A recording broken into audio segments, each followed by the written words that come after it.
Yesu ashimwe. Turashima Imana ko Imana yatwejeho twese turi bazima. Imana ishimwe cyane. Njye ndishimye cyane kubona abapasiteri banje. Imana ibamugisha, turishimye kubabona. Ndishimye kubona Papa Mudogo. Sinari muherutse, nari mukumbuye cyane.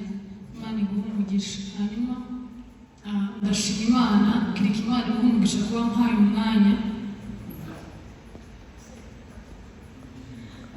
Ejo bundi nararwaye, namenye niba ari amastress, ndatekereza cyane, ndangije nikubita hasi, nisanga mu bitaro, namaze amasaha 3 ntaziyonza. Ariko ndashima Imana ku bantu bangezeho, Imana iri mu ijuru ibamugisha. Ndashimira umwana wanjye, igihe nari kwita umuhungu wanjye nabwiye Imana ngo Imana izamuha umwana w'ubwenge. Nagize isereri mvuye muri dushe, namuhamagara izina ryiwe, ndahamagara ngo Gabu. Niwe watabaje abantu, hamagara umukozi, hamagara n'abaturanyi. Yari kwambwira amakuru ngo ari kubananirwa muri iriya maci. Sinatekereje ngo ubwenge yabukuye, ahamena amazi mu maso kugira ngo ngaruke, birandenga. Hari abo yahamagaye ngo babasha kuvuga bari hano kuri telefone, kugira ngo guheza abana telefone bakamenya password yawe ni byiza. Hari abo yahamagaje arabatabaza, benshi bansanga kwa muganga.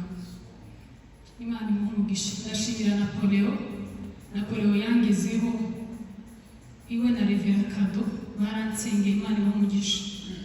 Ndashimira Isabella, ndashimira umuryango wa Kiriki bambaye hafi. Imana ibahe umugisha mwinshi cyane. Ndashimira na Ange, inshuti yanjye n'umuntu twakuranye. Imana